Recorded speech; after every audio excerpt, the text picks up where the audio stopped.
All right, man. I'm having a frenzy of efficiency today, so I'm just going to go ahead and read the last chapter, and then we will get the rest of this book done. So this is the conclusion of the Reluctant Regent. They figured out, how to close the gate, which unfortunately involves sending somebody on a suicidal mission through the demonic horde to actually get there, so they can do that. So yeah, let me go ahead and. How are they going to do it? I don't know. Let's read and see. Share my screen. Chapter 14, the conclusion of the Reluctant Regent. Wherein I have to save the world. No pressure. I stared morosely out my chamber window. Outside, a growing horde of demons was rampaging around the city walls. The exhausted men and women of the garrison fought hard, but we were slowly losing the battle against the endless tides of these monstrous invaders. For every demon we killed, three seemed to take its place, and we were running out of silvered weapons and food. We just couldn't convince them to kill each other fast enough to overcome the numbers that were constantly swarming out of the gate to replace them. We were making a right mess of the surrounding countryside, too, and we were getting worried that some of them would get bored enough to meander off and savage other communities around the kingdom. And it was frustrating, because we had the means to close the Daemongate right in front of us. The planar key was a fist-sized ball of black marble inlaid with slightly glowing red runes that we'd found safely tucked under a stack of fluffy towels in a linen closet just down the hall from the wine cellars. Unfortunately, it needed to be physically transported to the gate to actually close it, and it was clear that we didn't have the strength to push through the besieging horde to get there. I couldn't help but think that if Nestor, that self-promoting bard and since revealed jackass, hadn't been so keen on burnishing his own reputation at the expense of that nameless engineer who had actually been the one who'd closed the gates, we wouldn't be in this mess. But alas, he had, and we were now in a situation where it was probably too late for us to actually resolve the problem. Story of my life. But at least Cyrene had bullied the local priests into providing information on the ceremony that we needed to go through to charge up the key. So at least we had that vital piece of the puzzle. I sighed heavily and turned back to my comrades, all of whom were sitting silently around a massive oak table, hoping against hope for some inspirational snippet of wisdom to get us out of this predicament. Any ideas yet? I asked. Well, the lowlander clans could charge out of the gate, maybe attracting the attention of enough demons so the rest of the garrison could cut through, Minor suggested. A doomed charge like that is something we lowlanders love, so there wouldn't be any objections on our part. I've already said that 3 times, Minrir, Cyrene said, and like I told you before, there just aren't enough of you. It wouldn't last long enough to make a difference. We sat in dejected silence for another few minutes. Then Kells brightened and said, "Can somebody go in disguise? I could dress up in demon parts and sneak through the horde." Cyrene considered it for a moment. "Well, that's actually a good idea," she finally said, "but from what I've read, they don't actually seem to see things the way we do, with, eyeballs and such. They rely more on sensing each other's feelings or auras. It doesn't matter how many demon parts you wear, because as soon as you leave the city, they'd know that you're not one of them, and then they'd tear you apart. It won't work unless we can somehow cover or conceal you with living demon energy. And the only way I can see to do that is to let one of them eat you." We pondered some more. "Maybe we could shoot somebody over the horde with a catapult," I finally ventured. "The flow of demons gushing out of the gate might cushion the impact enough for the lucky hero to survive long enough to close it." And I'm going to go ahead and note here that I wasn't talking about myself. I actually thought Minrir would rather enjoy going out like this. "Closing ritual takes at least a couple of minutes," Cyrene responded, giving me a knowing glance. She knew what I was up to, and the lucky hero, as you call them, won't last nearly long enough once they hit the ground. And, that's assuming the landing doesn't splatter them first, of course. More dejected silence, which was eventually broken by the sound of an excited whinny from outside the window. I looked and was startled to see a small, rotund demon with multiple tentacles and a single bulging eye soar past the window. This was kind of alarming since we were on the second floor of the palace. Not appropriate, it shrieked as it shot by and fell to the courtyard below. I looked down and saw Moose, his tail swishing excitedly, standing with his mouth agape, waiting to catch his new toy. Moose, you put that demonling down this instant, I yelled. Those things are for crushing, not play. My steed looked up at me with irritation. Then he caught his falling toy and, without breaking eye contact, slowly bit the complaining demon and flipped it over his back. Don't you make me come down there, mister, I shouted, because I will. And the type of day I've been having, you will not like the results. Not one bit. You tell him, shrilled the demonling. Give this treacherous scum the old what for. Moose and I both stared at it. Or not, it muttered, shuffling awkwardly backwards on its tentacles. I don't care, do whatever you want. Finally bored, Moose stomped the small monster flat, and then daintily picked up the squashed, still twitching corpse with his mouth, and trotted off to the square where it could be properly disposed of in fire. I looked thoughtfully after him for a moment, then turned back to my colleagues. I had an idea. Has anything ever seemed, I don't know, a bit off about Moose? I asked. Aside from the smell, the fact that he's psychotically insane and refuses to eat plants like any other normal or herbivore, you mean? Kells asked. Yeah, we've all noticed he's not like other horses. But other than that, I suppose he's okay. I think he's sweet. I carefully didn't mention that Kells thinking somebody else was sweet was a good thing and continued. I carefully didn't mention that Kells thinking somebody else was sweet wasn't necessarily a good thing and continued. I'm not really sure if that sentence works. Anyway, I'm going to go on. Bug me. No, I mean, aside from that, doesn't he strike you as being, I don't know, otherworldly? Cyrene looked at me directly. You think he's demon-possessed, don't you? Well, it stands to reason, doesn't it? I never really figured out where he came from because he apparently just showed up one night during a bad thunderstorm. He's obviously omnivorous, and he's the most ill-tempered animal I've ever encountered. I mean, anything that enjoys flattening squirrels as much as he does has to have some sort of demonic blood in him, right? Remember the squirrel heads on the head banner? Clearly, demons hate squirrels even more than we do. And, maybe Moose is just reflecting that. Minrer nodded, rubbing his bald head.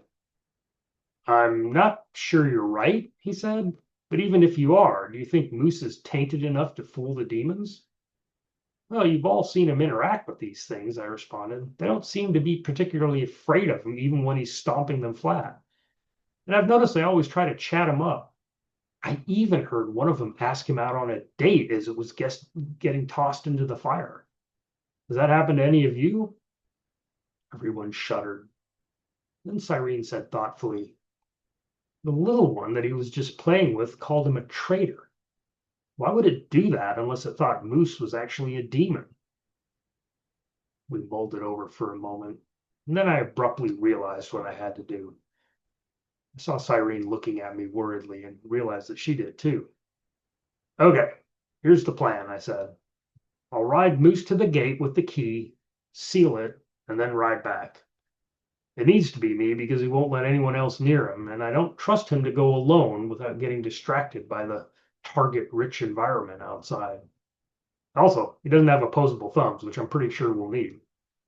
So hopefully, I'll be close enough if I'm riding him that his aura or whatever will mask mine, and the demons will mistake me for, I don't know, an appendage or something. We all know they're not the brightest sparks around, so it's feasible, at least for the short time I'll need to pull this off. Sound good? Everyone sat quietly. It sounds awfully stupid, Kell said eventually, and suicidal, and relying on logic that's stretched so thin that even Minrer can see through it. He grunted in annoyance, but then she continued. I also say it's very brave and noble, and I think this is the only chance we've got.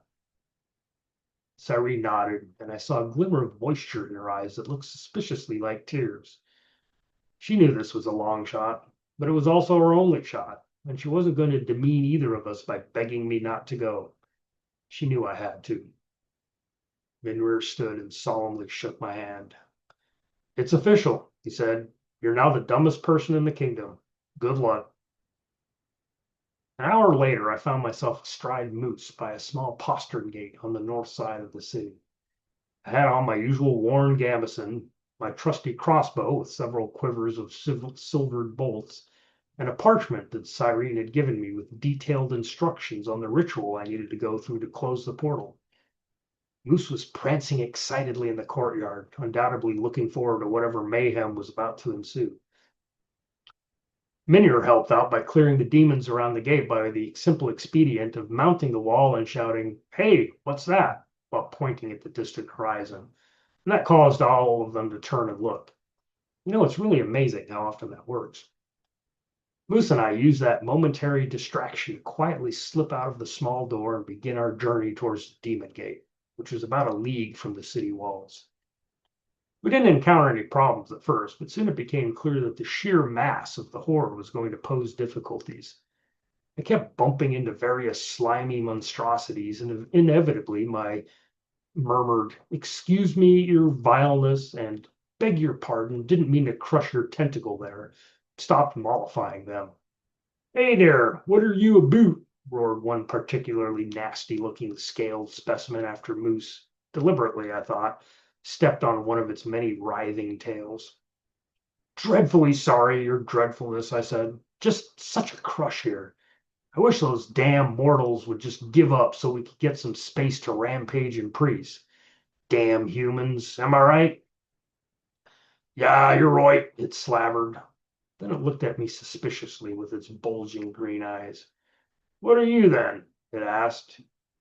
"You're a mite human looking." Yes, you're very perceptive, your slobbering horribility," I said, desperately casting about for something to distract this alarmingly observant demon. I was actually surprised we'd gotten as far as we had, but I suppose it was inevitable that questions would arise as to why something that looked and had the aura of a human was blithely riding amongst the otherworldly hordes. Thinking quickly, I said, "I'm a hybrid, a mix of demon and mortal. I fused a demon to my back to crush the spirits of those fools in the city." Then I bared my teeth in what I fondly imagined was a fierce growl. Bared, I should say. That bared my teeth. It must have worked because it reared back in surprise. "You're a demon with a mortal attached to you?" It roared in horrified disgust. That's that's unnatural." Then it turned and began shoving its fellows with its various appendages.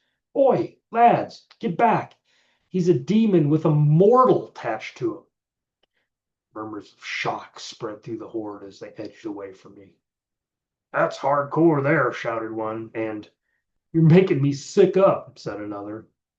Judging from what I assumed were the expressions of shock and disgusted admiration that circulated amongst the demons around me, they were both appalled by, and had respect for, my unconventional life choice. Although I now had space, it was clear that even with my newfound notoriety, I wasn't going to be able to force my way through the horde. I had to come up with something else. "Listen up, fellow monstrositous slimers," I shouted. "I have important news." Waited until the level of slavering and roaring around me diminished somewhat. Then I continued. "I didn't want to tell you this. Since you're all my comrades in arms, I feel obligated. I have it on good authority that unfortunately the demons on the east side of the city have been saying nasty things about us. We north side demons aren't sufficiently horrible enough to storm these piddly walls. They're saying that we're not pulling our weight, that we're lazy and weak. They even, and I swear I'm not making this up, said we're nice." Shouts of horror and outrage spread quickly through the demons clustered around me. "No, not nice," shrieked one, who looked like a combination of an octopus and some sort of stuffed children's toy, and, which I'll note, looked anything but nice. "How dare they?" stormed another as it began rending one of its smaller comrades in enraged frustration. We've been smashing far more humans than those self-reflecting pacifists on the east side, roared a demon, wildly flailing around itself with rubbery appendages studded with bony spikes. I know, I said, placatingly raising my hands and backing carefully away from the spiky flailer. I told them exactly that, but they just shoved me and laughed. Why, we ought to give him the old what for, bellowed something that looked like a cross between a bear, a fish, and some sort of, I don't know, diseased ostrich. I can't have let him get away with something like this, howled yet another. I can't honestly say what this one looked like. Maybe some sort of animated sludge? Whatever. It was even more disgusting than its fellows, which is really saying something, believe me. It's all about respect, pontificated something with 6 eyes and greasy yellow skin. Any demon in good standing knows that you don't call fellow sentients nice. It's a non-word, and it doesn't mean anything, really. So if you call something nice, it means you can't be arsed to put out the minimal mental effort it takes to come up with an actual adjective to describe it. It simply isn't done, and we will not, must not, let this stand. With that, it began stomping away to give the east side demons a good old-fashioned hide tanning.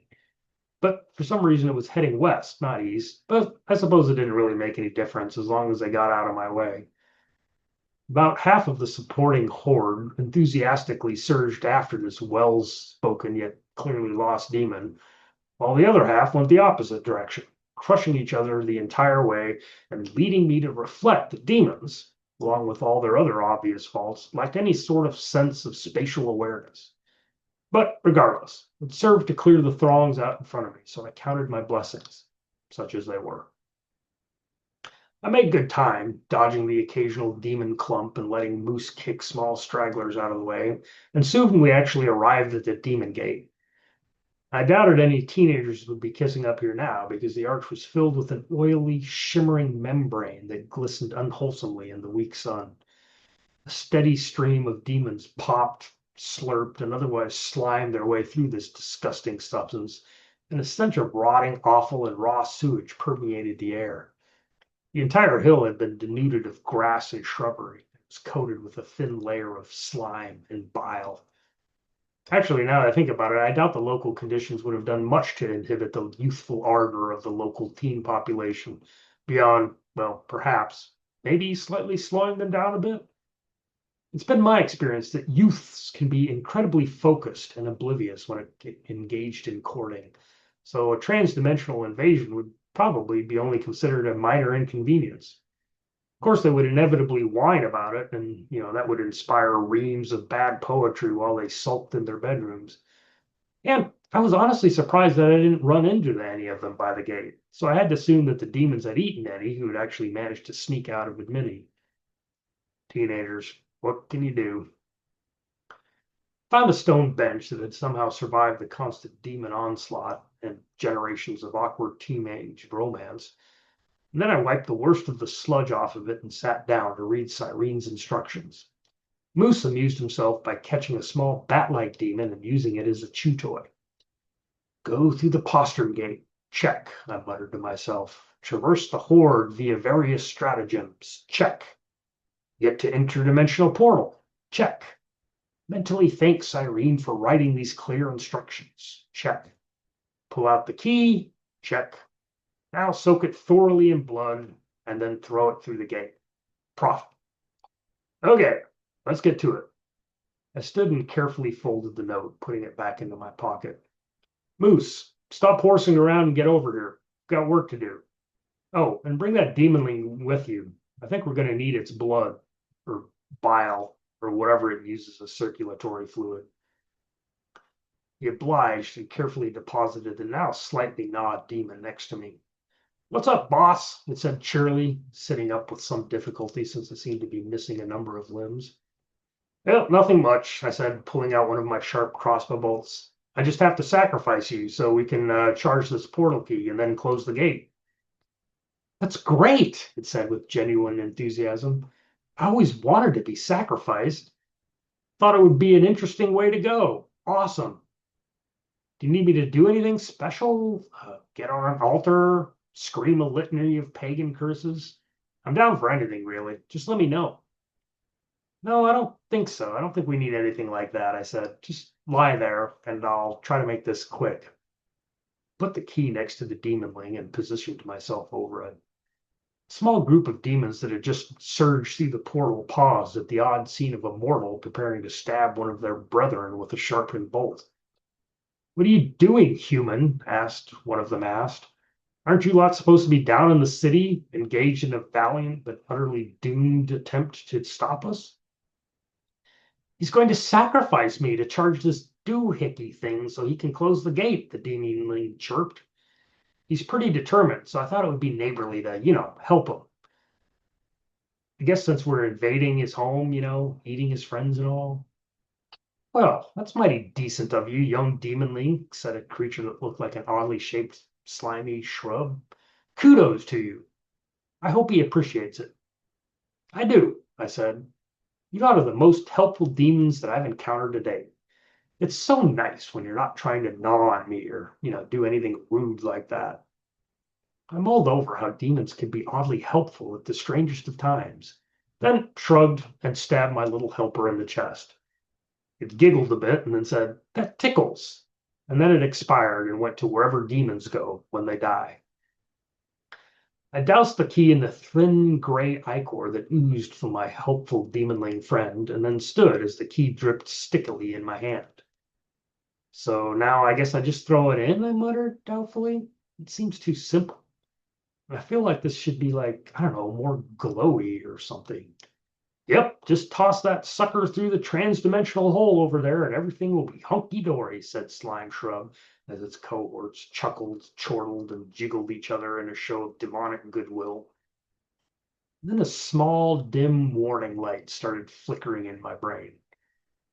I hadn't known a demon yet who was interested in anything but cannibalism, mauling humans, and general mayhem, so I found it highly suspect that this bunch was being so helpful. Even the assassin demon who I've met so long ago, it seemed friendly in a "I'm about to murder you" sort of way. But then it knew that I actually didn't know how to hurt it. So its helpfulness actually turned out to be a bit of subtle cruelty. I didn't think these creatures were any different. I don't believe you, I said suspiciously. You all seem far, far too friendly and helpful for demons. I know you're untrustworthy and unsavory creatures. So, you might as well tell me what you're up to because I'm not throwing the key into the portal until I'm sure it will actually work. Ha! You got us, mortal, chortled old slime shrub. The key needs to be charged with blood, not ichor. Everybody should know that, even a dolt like you. And now, since you've so thoughtfully brought the only thing that can stop us right to us, we're going to rend you limb from limb and steal it from your twitching corpse. Huh, said thoughtfully. Well, that certainly explains why you've been so helpful, because you actually weren't being helpful at all. But perhaps you can indulge me with a question before we start with all the, rending and such. Sure, said the demonic shrubbery. We've got time, and I do so love to draw things like this out. It makes it a more memorable experience for all involved. So yeah, go ahead, please. Ask away. Okay, yes, I said as I slowly started loading my crossbow. Moose was looking on interestedly. You mentioned that you were going to, quote, rend me limb from limb, correct? Yep, that's what I'm planning on doing to you shortly, it said, in a tone of psychotic amusement. Great, I continued. And you also mentioned that you were going to, again, quote, steal it from my twitching corpse. It, in this case, being the key, right? That's pretty much the sum of it, yes, the demon said. What are you getting at? Well, if I'm limbless, what's going to be twitching? I asked. There was dead silence for a moment as the demons looked confusedly at each other. I don't know, one finally ventured. Maybe your torso or eyelid or something? Maybe you'll just be generally twitchy, another volunteered. I know I would be if I'd just been rent limb from limb. Yeah, those are all good answers, I said, but what I inferred from Slime Shrub's statement was I would be visibly twitchy, as in major twitches, easily seen from, I don't know, 10 arm lengths away. I just don't think an eyelid or a general torso twitchiness meets that metric. Hmm. That's a good point, Slime Shrub reluctantly admitted. What do you suggest? Well, maybe you could forgo the rending and do something equally awful, but something that would leave my limbs intact enough to twitch, I suggested as I slowly raised my crossbow and aimed it at where I assumed, incorrectly as it turns out, its head would be. I could do that, it mused. But rending limbs is sort of our thing. It's, demonic tradition, as it were. And I'm not sure what would replace it and still give the full impact of the experience that I'm trying to achieve. There's a certain artistry to this. Yeah, I'm sure there is, I said as I carefully began squeezing the trigger. And I'm equally sure that you can come up with something. You're a great demon artist, after all. One of the greatest, I gather. Even a mere mortal such as I can see that from where I'm standing. Slime Shrub preened a bit and then let out a startled gark when I shot it. It could maybe gnaw on you a bit, another demon suggested. Maybe around the edges, so there's enough of you left to twitch. I think we're a little beyond that stage of the conversation, I said with a sigh as I drew out another bolt and prepared to stab myself in the inner thigh. You really need to keep up. Given the complete lack of mortals in the vicinity, it looked like I was going to have to supply the blood. And I'll admit, I like my bodily fluids inside my skin rather than spewing around all over the place. But unfortunately, that didn't appear to be an option. This day had started out awful, and it was only getting worse, that was for sure. I was also a bit miffed that Cyrene had failed to underline and bold the blood part of the ceremony. Sure, she'd written it there, right, as clear as daylight, but something that important should be emphasized a bit more, right? The small horde of demons milled around confusedly, and luckily it turned out that Slime Shrub had been the brains of the bunch, and the rest of them were having a hard time transitioning from the rending part of the discussion. That wouldn't last long, though, and a few of them were already starting to eye me speculatively. Just as I brought back my arm to stab myself, hoping against hope that A, wouldn't hurt too much, B, I wouldn't expire from blood loss before being able to charge the key and seal the portal, and C, gosh, I really hoped it wouldn't hurt too much. I felt a nudge. Moose was standing behind me, breathing on me with his foul, loose breath, a strangely quizzical expression on his ugly, horsey face. Moose, I know, I said, but I have to do this so we don't all die. I don't want to, honestly. I'd rather stab somebody like the late Lord Tavish, but he's not here. Only I'm here. So I've got to do what has to be done. Tell, I choked up a bit. Tell Cyrene I love her, and I'm sorry I can't see her again. And tell Minrir, tell him I'm sorry I didn't get to know him better. I've always wondered what sort of life philosophy a morose lowland clansman who wields a broadsword called reasoned response has, because I feel like it's probably pretty deep. And, well, tell Kells, tell her to stay cheery. I think she's probably the happiest, most well-adjusted person I know, which I realize probably isn't a good thing and means I really need to start associating with more normalish people. I'm going to miss you too, big lug, I continued. You smell bad, really bad. As in I'd really like to cut off my own nose so I don't have to breathe in, but I also don't want to permanently disfigure myself bad. You're ugly, ugly as sin. More ill-tempered than Cyrene before she'd had her morning tea. And you really have an unhealthy propensity for eating small rodents, but you're also my oldest and dearest friend. Take care of yourself, Moose. You're okay for a fouled, demon-tainted equine. But with that, I raised my arm, ready to sacrifice myself for the good of humanity, most of which I didn't even like, and the rest of which were, at best, only mildly tolerable. But just as I was bringing my arm down, Moose suddenly clamped onto my forearm with his slobbery jaws, stopping the razor-edged bolt just inches from my quivering thigh. What are you doing? I yelped. I need to do this to close the gate. He just looked at me expressionlessly, the queer flatness in his eerie, goat-like eyes. Seemed as if he was not keen on closing the demon gate after all. Traitor, I gasped as I futilely tried to yank my arm from his jaws. You're a damn horsey traitor. Moose looked at me in exasperation and, without missing a beat, turned his head and jerked my arm, ramming the bolt I was still holding into his side, right behind his shoulder blade. He released my arm, and I let go of the quarrel as I staggered back in shock. What are you doing? I cried. Moose grunted and grabbed the bolt with his teeth, then jerked it out with a twist of his misshapen head, dropping it to the ground. A jet of foul-smelling, steaming black blood shot from the wound as he fell to his knees with a groan. He looked pointedly at the planar key sitting beside me, and then the steady stream of blood coming from the hole in his side.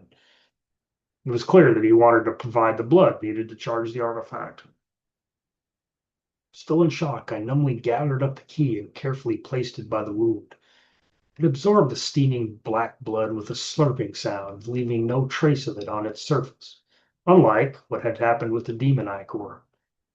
As Moose's blood flowed, the key became heavier, as if it was somehow becoming more solid. At the same time, the demons around me froze, and slowly but surely pieces of them began stretching towards the key. And then suddenly, with wet tearing sounds, small chunks of flesh ripped from them and hit the key's surface with moist splats before being absorbed, just like the blood. This demon part shower, which is even less pleasant than it sounds, believe me, lasted for about a minute until Moose finally rolled over and collapsed on his side with a grunt. The demon mob around me dissolved into goo, and I staggered up, holding the now heavy key. Now what? I muttered, trying to keep focused on the task at hand rather than my motionless horse or the roaring hordes of demons surging around the hill below me. Oh, right. Now I guess I just throw it in. Pulled out Cyrene's instructions to make sure I wasn't missing a crucial eldritch chant, sacrificial ritual, or anything along those lines. And when it was clear I wasn't, I tossed the key underhandedly through the center of the oily, glistening Daemongate. And I must admit, the effect was rather underwhelming. One would expect that when closing an interdimensional hole in the universe, it would involve explosions, maybe bright lights, or even the divines showing up to personally congratulate whoever had managed to repair the breach. Instead, what happened is that the key pulled the moistly glistening surface of the portal in, much like a heavy lead weight would to a tightly stretched linen cloth. It continued to stretch until suddenly, with a soft plop, it tore through the surface and fell to the ground on the other side with a dull thud, lifeless once more. The effect on the gate was immediate. It vanished, cutting in half a rather startled-looking demonling that was just entering our realm. Well, I suppose that's that, I said, and looked around with satisfaction. The demon hordes around the city were engaged in an enthusiastic three-way massacre as the North Wall horde violently redressed the supposed disrespect that the Eastern horde had inflicted on them. Or was it the Western horde? I couldn't remember what I'd initially said, and I suppose it didn't really matter at this point. The demons didn't seem to care, and those that weren't involved in the original scrum were charging towards it with suicidal fervor. I doubted that many of them would survive beyond the next day or so, and then we could sally forth and wipe them out. In the distance, I could faintly see Minrer on the walls, enthusiastically pumping his fists, while Kells jumped up and down excitedly beside him. Cyrene just gazed at me across the demon ichor polluted field, and gave me a small nod. I responded with a weary wave. I suppose I'd have time to go over those expense reports after all. And then my eyes fell on Moose, who was slumped over, his ugly head lolling limply on the denuded ground, a small trickle of foul-smelling bile leaking from the side of his mouth. Black blood still dripped slowly from his wound, and his strange eyes, which were usually gleaming with malice and spite, were closed. He looked as if he were at peace. A wave of grief overcame me, surprisingly strong given my rather ambivalent attitude towards my troublesome steed. But it was genuine, nevertheless. I sank to my knees beside him and cried, Moose, Moose, you can't leave. Please don't go. Tears began streaming down my face. You were so brave, I wailed. I couldn't have done this without you. I'll always remember your sacrifice, and I'll make sure everyone else does too. You were the noblest of us. You are, even if the local population of small mammals doesn't agree. And you know what I say to that? I thundered as I rose to my feet, shaking my fists at the uncaring sky. I say to hell with them. What has a squirrel or rat ever done for me? Nothing. Nothing, I say. Nobody has ever done anything even close to what you've done here today, Moose. Continued to pace around the motionless corpse of what I now fondly imagined was my closest friend. We'll memorialize you, Moose. I'll make sure of it. We'll build a statue, a big one, right in the middle of the city. I gazed into the distance at the ichor splattered battlements, just imagining how noble he would look, immortalized in marble in front of the royal palace. I was so lost in my vision of the future that I didn't see him stir slightly behind me. I'll make sure they give you a good pose. Maybe like you're prancing across a field of daisies or something like that. And I won't let any pigeons crap on you either. I'll hire orphans to keep them away. I don't know, maybe have them sing hymns to your memory so that nobody ever forgets what a sensitive, gentle, and kind horse you were. Moose's eyes opened a slit, baleful gleam shining from them. And we'll have a festival every year in your name, I continued, oblivious, with people selling cross-stitched artwork, organic soaps, and maybe tiny painted pieces of pottery and other knickknacks that ordinary people only have limited use for. And we'll have a poetry competition, I shouted, where local children and anyone else who wants to compete will write awful, non-rhyming verses about your compassionate and merciful nature.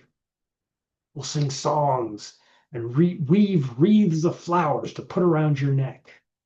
And then we'll have a massive banquet in the evening, but only with finger foods and overpriced ale. It will be amazing, I said dreamily, gazing into a distant future where small children frolicked around a gleaming statue of a prancing moose, while drug-addled philosophers pontificated about the meaning of life around his hooves. I heard an irritated snort behind me and spun around. Much to my astonishment, Moose was sitting up on his haunches, his eyes fully open, staring at me with what can only be described as exponentially increasing irritation. His wound had stopped oozing, and it seemed to be healing right before my eyes. But I was so overjoyed at the sight of my companion's miraculous resurrection that I overlooked his obviously foul mood, which is always a mistake when a demon-possessed horse is concerned. Moose, I joyfully shouted, you're alive. You can experience the festival of mooses, or is it moosin in the flesh now? Oh, happy, happy day. My mangy steed gave me a flat stare, and then slowly and deliberately stretched his neck forward and bit me on the cheek. That fateful day the hillside rang with outraged curses and evilly amused whinnies as the roar of demons enthusiastically rending each other echoed in the distance. It was, I suppose, a fitting end to this tale, so I'll just leave it at that. And, of course, remind my dear readers of the vital importance of not crapping in your water supply. I feel like that we don't think about that enough. The end. And that's The Reluctant Regent. And that was, like I said, it was my first book. Kind of a fun, light story. And I really like the way I ended it. Um, I don't know, I kind of like the picture of the hero horse biting our actual hero to get everything back to normal. And, a little advice about not crapping in your drinking water. We really do need to think about that, I think, more as a species. And that's that. So that was the entire book. I think for my next episodes, we'll put as many out in a shorter period of time, maybe one every couple of weeks or so. But I'll actually start getting into the nuts and bolts of, how to upload the book to Amazon, record audio, use it, get a book cover image together and things like that. So it'll be more kind of practical, nuts and bolts, hands-on type of stuff. But I hope you've enjoyed listening to what I wrote, and I'll see you in the future. A couple weeks.